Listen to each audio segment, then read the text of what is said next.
Aloha, it's 365 Hawaii. With Eric and Julie Z. Melissa behind us is Keoho Bay. And in today's video, everyone has a reason for coming to Hawaii. But the question is, why do people leave? Right, and so one of the reasons we chose Keoho to have this conversation with you is because this is where we first moved, and after a year, we left because I was very lonely, and also because we were running out of money. Those are two reasons people leave, and so today we're going to be talking about not just why people leave, but some tips to have people actually maybe want to stay.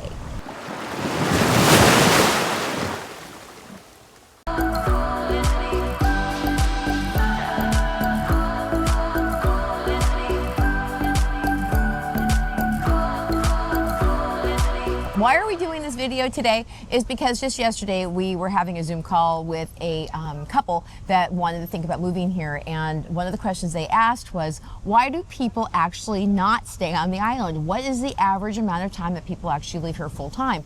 And that would be, the answer would be what Eric's going to tell you a little bit, but we also said beyond the 4 or 5 reasons that we normally tell people, then they asked us, well, how can we combat that? And that's where we came up with this idea that there are ways of getting involved that help stem the flow, you could say. But we also are going to talk a bit about some of the things that you can't just get over.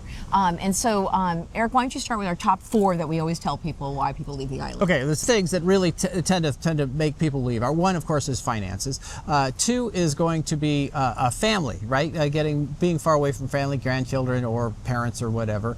And then 3 would be trying to find a job here on the island is definitely. And health. Health, yes, of course. Health. Health. The medical system is a challenge in of itself.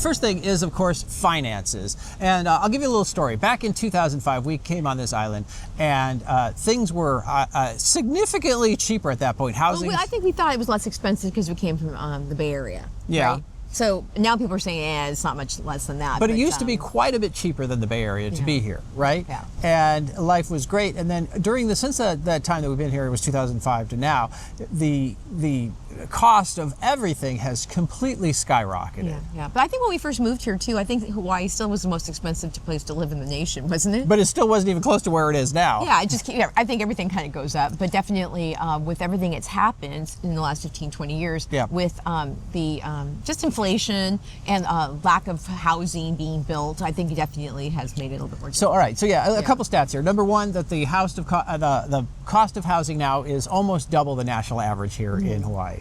And the other thing is that groceries are close to doubling of what they normally are on the mainland too. So that gives you just an idea on how expensive it is. And we've had friends that come over here from California, and you're like, we live in California, it's really expensive there, it can't be that much more. And then after spending about a week and a half, they're like, all right, okay, you win. It is more expensive. It's expensive than doing that. And what we found is sometimes when people think that they have saved enough for their retirement, or they think that their Social Security is going to take them through, that sometimes they don't really think about the expenses. And specifically, we're also having this conversation, it was because just recently the HOA fees on a lot of the condo complexes actually went up because of the insurance crisis. Now, who was going to expect that to happen? And this is a couple of reasons why some of, I have one friend that's leaving the island just because she can't afford the HOA fees anymore, and she's on a fixed income. Right, and I think the people that definitely get hit hardest is who have they came to the island with the idea that they were going to have a set burn rate for going through this. And we've seen this, I would say at least 5 times, with people saying, I've got this much to last me through so many years. And then all of a sudden a inflation comes in, now you're spending twice as much as that they were before, and all of a sudden they start dwindling, and next thing you know, they're having to get a job at, Costco, Lowe's. Or they leave. Is what it is to make it happen on top of that. Yeah, and for the indigenous culture, the Hawaiians, it has been a real big crisis in terms of so many people having to leave the island because they just can't afford to live here any longer. And it also goes back to the jobs too, is that the jobs on this island don't pay a lot, right? I was just thinking in the hospitality industry, it's like between $40,000 and $50,000 a year. And who can live even on the mainland, you have a hard time. And it says basically that you need to make $100,000 a year if you're going to try and make it in Hawaii. And most jobs don't do that here. Right, especially like hospitality jobs, and tourism obviously is what is mostly in this place, and farming. But the concept, though, is it brings us back into our next one, is that a lot of Hawaiians are leaving because their family now is in Las Vegas and different places on the mainland, and a lot of people who come here and say I can't do it anymore is because they miss their family. Yeah. And so. And missing family would be number 2, of course, right? Yeah. Okay, well, I'd like to take a break, and I'd like to ask you guys that if you could subscribe and hit the notifications on this channel, that would be great. The algorithms have changed on YouTube, and so less and less people at the beginning are getting a chance to see our videos. And I know all you guys like the content, but if YouTube doesn't get a chance to show it to you, it's not really going where it needs to go. So what we're trying to do is get that change so we can get to more people, of particularly the people that love our content and want to see it. Okay, so let's get back to our video.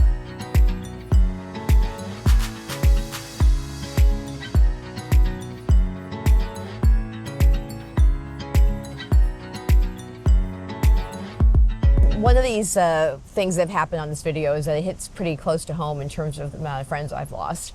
And being at my age, people in their mid-50s to early 60s, you're in the sandwich generation where you have aging parents, and you also have children getting married and having grandkids. And those factors definitely pull people off this island, like a big fat tsunami. I would say the grandchildren are the most. Yeah, at least with grandchildren, it's like, it's at least it's like one of my girlfriends who left after only being here for 3 years, she said, whenever I see them, they're starting to realize that I'm not there all the time, and that I leave and I just feel like I'm not watching them grow up. And they forget who they are, right? I mean, and little grandchildren are the breaker of dreams from Hawaii because they suck you right back onto the mainland. So I don't have any yet, but I will say that I miss my son. That's another thing too, that being here is that if you have kids that grow up on this island and you want them to have a life, they have to go off. And so my son's in college, and when he gets out of college, because there's not a lot of good jobs here, he probably will not come back. Yep. And so I see a lot of people also saying, I want to go and live closer to my children. Right. And so you got that, and then you also have the sick parents or family members. Mm-hmm. And the level of, I feel like a good daughter or son, and I have to go handle that. So they will go and do that for a couple of years. And what happens, I think, too, is that they don't come back. Yeah. I think that you just, once you leave, I'll get sucked into other things in your life. And so just in the sense that I think that Eric and I moved on and off this island twice, I don't see a lot of people doing that. No, yeah, it's definitely, it costs money to move on and off the island. I'll give you a couple of lucky things that we have. Luckily, our daughter lives below us, so that works out pretty well. And my other family would be my stepmother, and she is also here on the island. So she moved here. So you can bring your family with you. Yeah, that's a tip for getting that's one way of making your life a little bit better. Take those parents with you. As long as they're healthy, everything's great. It's if they're in ill health that it makes it a little more challenging, but that's another segment of this video. It's the old healthcare of how to deal with that. Yeah, and aging parents on this island. Yeah. Because trying to bring your aging parents with you has its own issues. But okay, so then we've got the health that goes with the family, mm-hmm. but the family also goes with if you and we've seen this happen too, that some people decide then just to have the 2 homes. Right, and go back and forth. Yeah. So that is a great idea. There's some problems with that, though. First of all, you've split your resources twice, so you're double resourcing is what it is. So the answer is, if you can afford that, that's great. It works. A lot of people, it's a little bit more difficult to keep 2 particular houses because most people wouldn't want to rent it during the time they're not in either one. But that's why they have condominiums here. Is that people do when they're not here, they're renting it out. So that kind of works. But that doesn't bring you onto the island. And I'll say this. Being here and being present for the full year really makes a difference. I find that people are half in and half out have a harder time adjusting than if you're just here. If you're just here, you learn, you've adapted to life in Hawaii, you've figured it out. Well, and also because you make friends. You make friends, you create a community. Part of the community. If you're only here 6 months out of the year, that community is not terribly as big as what it is on top of that. Right, yeah. So, of course, one of the ideas would be have your kids come out and live with you, which is great till they're about 18, and then they have ideas of themselves. Yeah, those dang kids, they actually want to make some money. So one of the things here on this island is that we are not Waikiki, and we have a much slower pace of life here on the Big Island, and it's a lot harder for young people. And a lot of my son's friends have taken off, but a lot of my daughter's got about 1/3 of the people that have stayed too. So but you have to get used to the style of life. And if that's the case, a lot of the younger kids tend to have a family earlier, because that's kind of what you do here when you're young. You start an earlier family. Or you're bored, because I've also seen that where there's just not a lot of things for young people, especially on Big Island. Now, if you go to Waikiki, it's a different story. But this island is definitely like slow, and because it's slow, there's not a wide variety of different kinds of jobs. Right. They are trying to work on it. They're trying to put some more science jobs into ocean technology. But if your child is looking to get into, let's say, mid-management or to rise above the ranks in some corporate job, that's not happening here. Yeah, but they can stay with family if they're here. That's the thing. You know what I mean? Well, that's why I think people coming to visit. You know, if your family. But get this, that's another thing too. I've also seen people say, "I thought when I moved here, my family would come to visit me more." Okay. And then they don't. Yeah, so let's hit on that one. So when we moved here, a lot of our family said, "Hey, don't worry, we're going to come out and visit." Maybe not your super close people, maybe a step back or something like that. And cousins or something like that. And I think I've had one cousin come out here, and you've had your brother come out here, but and your cousins come out here. And my cousin, and my mom. But we also had a lot of people that say they were going to and didn't do it. So that's kind of surprising for some people, and this also kind of wears on them, because they think that they'll have get a chance to see everybody. Yeah, we can't even tell you how many times we've sold a house where somebody says, "Well, I have to have the extra bedroom because I'm going to have a lot of guests show up," and sometimes they don't. We tell them save the $100,000 and just tell them to stay in a hotel room. But the thing is too is that getting the extra suite for family members, and this happens too, that might not have been able to make it on their own. For adult children that might need to have a little bit of something, they buy a little extra suite so that the child can come back, and then they realize sometimes that doesn't happen either. Right. And then all of a sudden they say, well, now again, we're not with our family, and we want to be with them as they're going through, finding new relationships or experiences. Okay, and I'm going to add one more thing. If you can do multi-generation, because we do have a lot of people that want to come with their kids as well, older kids. I'm not talking 18. We're talking adult children. Is that there are a lot of ohanas here, and there's a lot of opportunities to buy multi-generational houses, which could easily work if you can get your adult children to say, I want to come live in Hawaii after all the things we've just talked about. I know. I'm telling you guys, for people between the ages of 25 and 55, it's a hard place to live. Unless they really love fishing and they want to be in hospitality and they love this environment and they can just figure out a way to make it work. Our daughter is an entrepreneur. Yep. She's learned how to, she's doing family photography. She's making cakes. She created her own princess business. She's done different kinds of things where she picks things up from the transfer station, makes them pretty and sells them. That's one thing too about this island. You have to be scrappy if you don't come with your pension and your retirement. So scrappy people actually are doing pretty good here, and then they get a chance to have the bonus of living in Hawaii.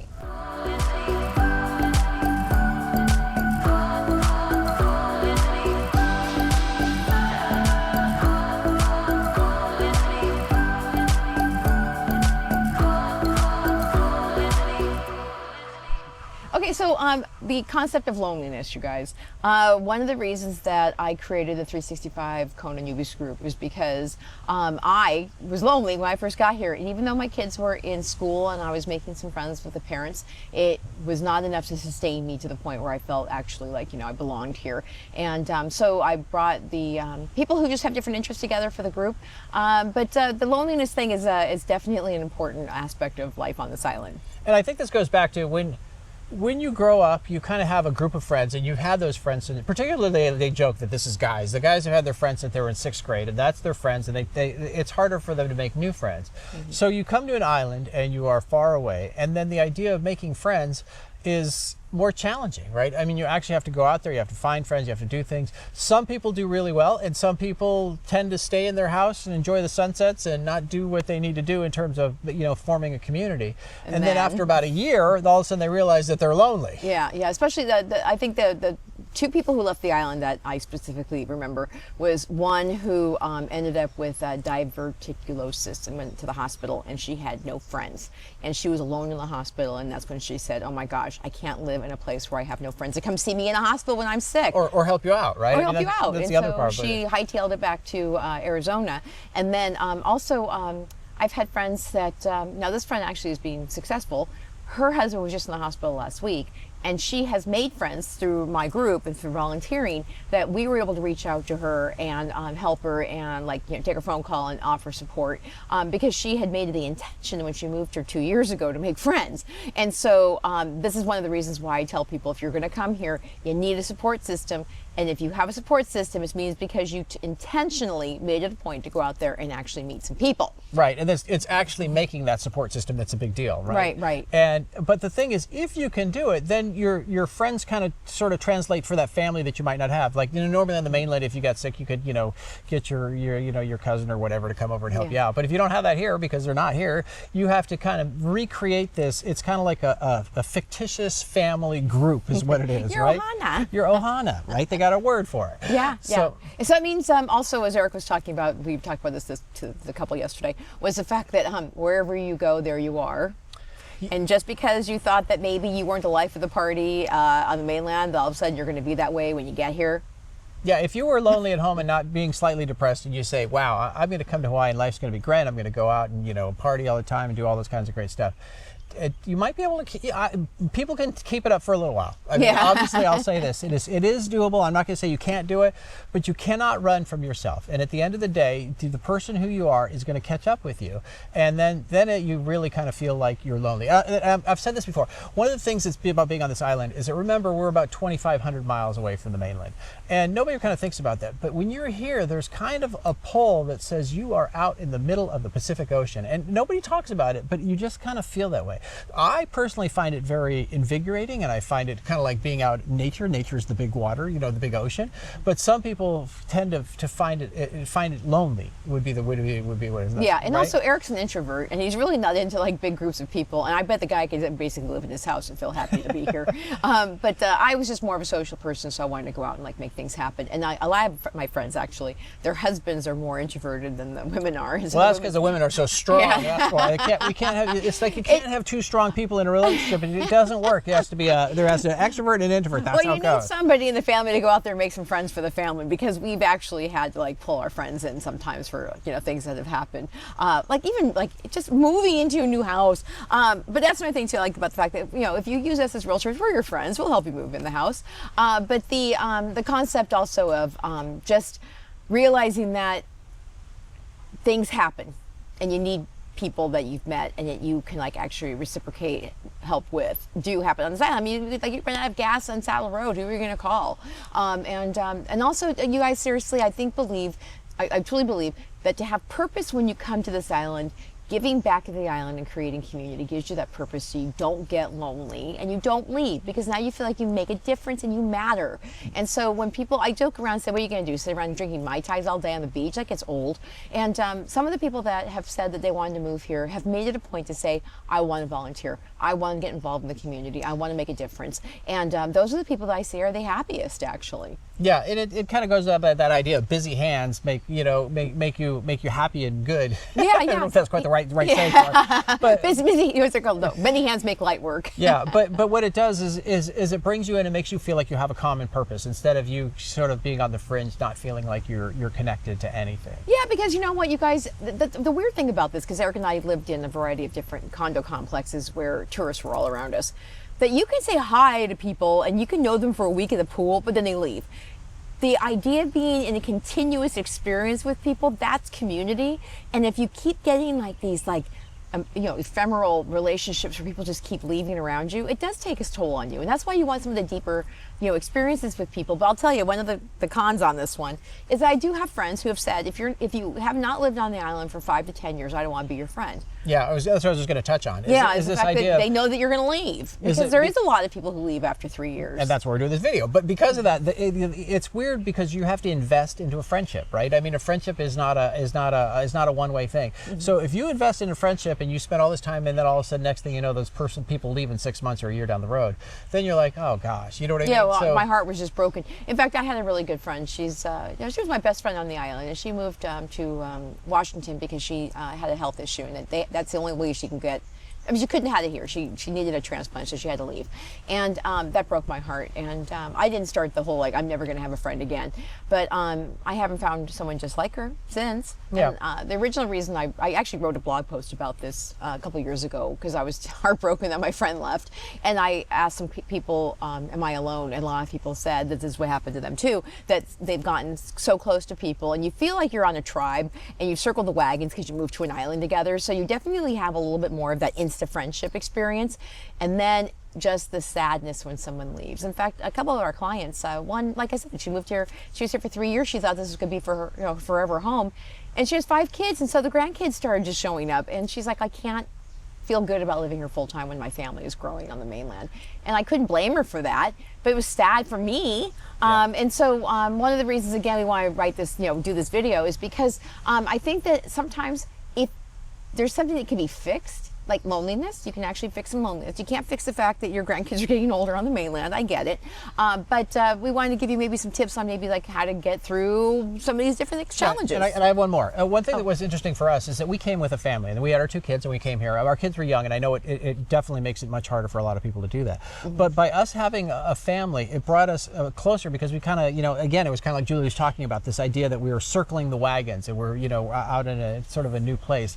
And it made our family really close, because they depended on us, you know what I mean, and we depended on them, you know what I mean. There was more independent. I think a lot of times when kids are on the mainland, they use their friends more as a they leave the house more and go out and do you have things. to really love your children when you move here, because you're going to be with them a lot. And that's another thing too, that with our kids being so close to us all the time, is that we got involved with going out for walks on the golf course, or we took them on adventures, and we were camping, and it makes you actually have to go out there and explore the island a little bit more when you have your kids. And that's another thing too, that if you move here and you're like in your mid 50s, early 60s, there are groups of people that can go out, but definitely we were very, very lucky to have the children and also their friends and their friends' families. And the school, families. The school and church usually sometimes But helps. I would say this is definitely most hardest for single people, right? I mean, if you're coming here saying, we know a lot of single women, their husbands have passed away, and they're coming here with this idea that they're going to live out this fantasy that they've been waiting for the last 15 years or something. And to come here, those are the people that definitely have to embrace finding friendships and finding community, because otherwise it's going to be it's a tough road to slog. Yeah. And there's a lot of single women, older single women here. But I'm going to make a joke, you guys. If you're an older single woman thinking you're going to move here, you're going to find a guy and have a love of your life, it's not happening. We don't have that many single men moving here by themselves.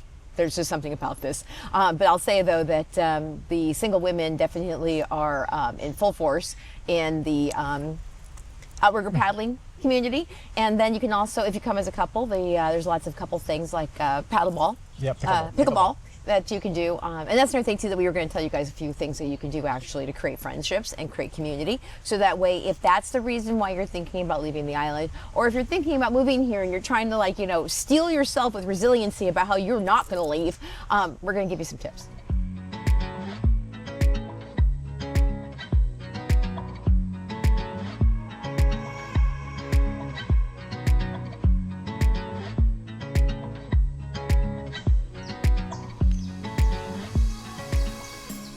One thing that is important here on the island, and particularly for older people, not so much for the younger people, is health and health care is one of the things that definitely sends people off the island. Right. In fact, when we bought our condo in Keoho, we actually bought the one next door because the gentleman was having heart issues, and he couldn't get a decent cardiologist on the island, so he ended up selling his condo and moving off the island. So if you have no health issues, and so I say it's kind of the Hawaii here in the Big Island, what it does is it sort of regulates. You have to be healthy to stay here, because if you're not healthy and you have lots and lots of health issues, this is probably not the place. If you do have it, you end up going to Oahu, and if you have to go back and forth from here to Oahu, it's a big deal. And if it's really bad, you have to end up going all the way to the mainland. And that definitely. Right. By the time that you're in the mainland for any health issues, you probably aren't coming back. So no, you're not. In fact, I'm not trying to self-select, but we did have somebody who come in and said, I need to be near a nephrologist, a cardiologist, a pulmonologist, and like a neurologist. I'm like, are you sure you want to move 2,500 miles away from medical care? Yeah, it's kind of like we're remote. But I'll also say this, on the good side of this, we do have all the basic things. You know what I mean? If you break your arm, your leg, you're all good. You get sick for a little while, you're all good. It's the long term, and particularly, and even if it's a basic, like there's some cancer treatment, there's some things here that are doing it. Give you a little example of that. I unfortunately this year I was diagnosed with CLL leukemia, and it was definitely kind of a life changing, I would say, when what it is. But doesn't he look good? Yes, we know I look good, but that's not. The good news is that it's a very slow leukemia and it takes a long time to do. But I still need to see a doctor, right? And so the first doctor they set me up on was in Oahu. So that means every time I have to go see the doctor, I have to get on a plane, get there. And remember, the healthcare doesn't cover the flights there, so you have to pay yourself to get there. And sometimes you can't get it to the flights to come in the same day, so you end up staying overnight. So it tends to be rather expensive and a rather big pain to go over there.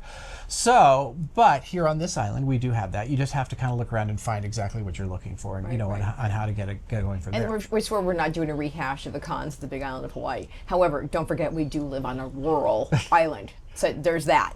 That's the reason why you might get lonely. Right on top of it, and that's why people leave. And I would say we know that that's definitely the number 3 is because of that and because of the challenge. And the other thing that we're going to talk about is health. Is as you get older, people always have this idea that they're going to move to the island, and then what happens is sometimes they wait so long they're going to push out their retirement to get as much money as humanly possible so they can live as comfortably as possible for the last bit. Well, then they go too far and they catch some sort of disease or something that requires them to not. Or their knees are shot, their hips are shot, or they need replacements of everything, and then you say, I can't walk on the lava, I can't go in the ocean. All the things that people wanted to come here to do, like, and be active, then they say, oh, you know what, it's too much. And then you start feeling sorry for yourself. Yeah. We didn't put number 5, feeling sorry for yourself. That's why you have to leave. So making a decision to come here while you're still relatively healthy, I think, is an important one. And you know what, again, if we've just because of our age group, we're seeing a lot of people who are coming who are like in their 60s and early 70s, and we do hear people saying that they did take that extra year to get that extra money, and then they regretted waiting that extra year. Because you know what, time waits for no one, and living on this island is a gift. And being able to experience the healing nature of this island, and also the fact that you are in outdoors 365 if you want. People are hiking, walking, running, biking, swimming. Healthy. It's great. And also our food. We've got, mangoes and papayas and fresh fruit. We've got farmers markets. We've got ways that you can eat healthy, exercise and be healthy. And then also people here have a really good spirit. Yeah. And I think hanging around positive people who are not all trapped in the whole political mess, and just, have the aloha spirit, it does give you vitality. Right, and that kind of negates the health issues, right? So it works like this: since we're here, you sort of become more healthy by being here through all the things that Julie just said. Mm-hmm. And but you also, because of that, and then it's less likely that you might get sick or have problems going on, so you can live farther. So it's works kind of both ways. Right, and so. Can we go into how we can fix these things? Sure, go ahead. Okay, so one of them obviously is to do all the stuff that you should be doing, and that's staying healthy. It gives you opportunities. We've got, if I can just name a few, since we're here in Keaho, there is a huge pickleball complex right down the street from here, and people are learning how to play pickleball so that they can make friends, so you're not lonely. 2, get some exercise so you have decent health experience. And also the concept of just making sure that you're feeling like, you're just like enjoying your retirement. Or even if you're middle-aged and you just say, I just need to make some new friends. There's that. And also we have right here at Keaho Bay, there is an outrigger canoe club. And also there's one down in downtown Kaipua. And hundreds of people are part of that The group. Keaho Club is very, very, very popular. Yeah, and it's just there's ways of getting involved in the community here that help you make friends, keep healthy, and do things that are fun, which also gives you a sense of exuberance. And also, if you find more out about this island, this is a healing island, and there is a variety of different modalities, and you can seek all different kinds of ways to stay healthy through. We have yoga classes, hot yoga, booty yoga, spin, ways of doing, forest walks and meditations, and really, seriously, if you guys, this is an island where if you focus on trying to be happy and healthy, you can find it if you put some intentions into it. Yeah, so screw those health issues. You don't have any health issues. That's right. You can get what's it called? You can fight cancer by and I will say this, your diet. personally, I have worked on, because of having the CLL leukemia, I've worked hard on making sure that I do everything I can to take the right vitamins, and I've got this super antioxidant smoothie I take every day, and I make sure that we exercise at least 6 days a week. We bike, we run, and we sometimes swim. And go to the gym. So it does make a difference, and I would say that I definitely feel pretty good. At least I have the energy to keep going and make it happen, instead of being stuck on the house drinking sodas and being sit by the television the whole time. That's another thing too. If you want to put the screen down you can definitely find so many more things to do. Snorkeling, going on boats. We have friends that moved here because I have a friend, ex-police officer, got himself his boat, and he spends more days on the ocean now catching fish and is happier than hell. And he's lost 35 pounds because once he got here, he realized that he could be eating healthier. He and his wife lost weight. They're happy. He is just like the poster child for a guy that came here to retire and has just like actually looks younger and better than he arrived. So, you know, there's just, if that's what you want to do, it's definitely available here. And also going back to not leaving, you know, I'm all about volunteerism. If you guys watch my videos, you guys know that I'm just the biggest, you know, organizer of volunteers. There's so many ways. If you have done anything on the mainland for professionalism, or if you have, you know, anything that you know how to do, there's a place for you here. And literally, you can feel like you make a huge difference on this island by donating time to do almost anything. So yeah, I can cut into that as well. And what it is that this island, you know, it's in process, or it's slightly broken. It needs some help, right? And so there are lots of holes that if you pick a topic, I mean, the most common one that everybody does is volunteering for the Humane Society. That's an easy one, right? But there's a lot of other places that you can insert your will and your thoughts and your knowledge to make this place a better place. And by doing that, you know, we get back to this.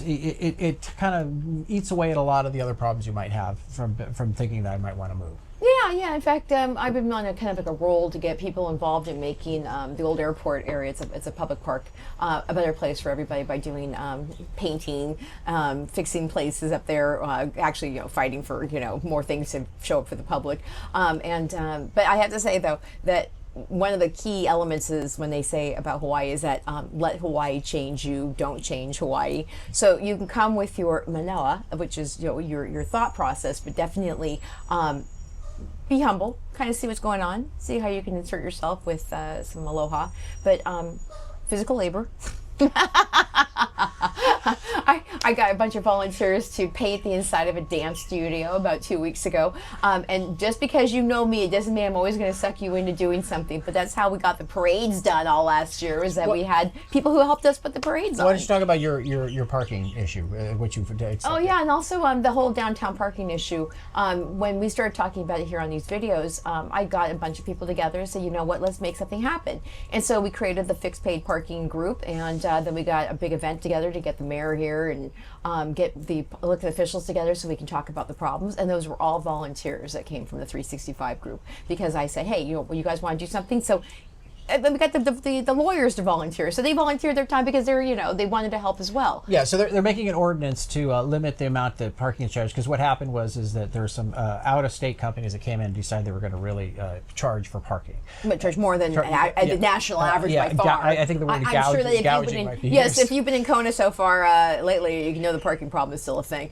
And I'll take this moment to say that the ordinance is now a bill actually sitting to be looked at by the lawyers in the county, so that maybe this will actually show up and we can actually say we won this experience. But this goes back to the idea that there's openings and holes, and people need to be able to stick in and get things happening. And if we could do that, you know, this is an example. If we could be successful at this and change it, it helps change downtown, right? And then you know, we're making it. And I think our goal here in general, this is 365, is to make Hawaii a better place than when you got here. Right, exactly, for everybody. For everybody, yeah. And then we were working with some Hawaiians on the effort to help downtown, and they said, you know, well, it all started when tourism showed up. Yeah. And that before that, they were able to use the bay and do all the stuff and have fun. And knowing, again, some culture and some history before you show up is always a good day, because what we think and what we want for our space right now, it has to be intertwined with what the whole community would like to do. So I wrote a book called How to Move to Kona, and one of the things was actually getting to know people before you actually got here, and that was through Facebook groups. And since then, Facebook groups are exploding with different kinds of things. You can have foodies, you can have people who love, you know, dogs and cats, and people who just like want to get together and do interesting things for the community, like our group. Kona Moms is another. The Kona Moms, if you're a mom, they've got, I don't know, 2,000 people in that group. And they're very active on that one too. Right, and they share information and make friends, and they put together events. You know, and then they also obviously, like, you know, the running groups, the hiking groups, the biking groups. So if you do like Facebook, I just told these people yesterday, this island runs on Facebook groups because that's where you're going to find housing. You're going to sell your stuff, buy your stuff. The groups that we have are the 365 Kona Newbies group. I also have one called the 365 Hawaii, I'm moving to Hawaii and buying a home group. And that's for people who have not yet started working with realtors. Those are for ours. And then also I am part of the 365 Hilo Newbies group. And then there's also I have my 365 Things to Do in Kona Facebook page to learn about events that are coming up. And how many people are on that page? 40,000 people. That's my point. It shows you that there's some big groups out there. Yeah. And there's also, if you guys want to learn more, there's all these different entertainment groups that people can in fact, they just started doing one where the Elks Club is doing something all the time, and they're inviting musicians to come down and do jam sessions. So again, if you guys are looking for it, and also I think that one of the things that Eric and I do as resources to people for the community is we can actually help you find those groups. So if you want to reach out to us, and we can even maybe do another video around the things to do. But keep an eye on the 365 Things to Do in Kona group. We also do quarterly updates on what the new businesses are, and also so where you can go, and also a lot of that has to do with things that are just happening around the community, so you can insert yourself in to find some fun there as well. So speaking of the real estate channels that we have, yes, we do sell real estate, and we're also community volunteers. But if you want to find out more about how you can get involved, we have a site on our 365hawaiire.com called Join the Ohana, and then you'll be involved in our emails, which gives you information about how you can get more involved in the community, and also about obviously finding real estate. We like to do Zoom calls with people if they just want to see if living in Hawaii is right for them, and so we can offer that to you. Julie did a great job of leading us through all those different things. Something I feel like I'm a guy just sitting there going, wow, you did all that? That's great. But we all love it. That's why. That's why we share this with you guys. That's definitely. Okay, so with that, we'll say aloha.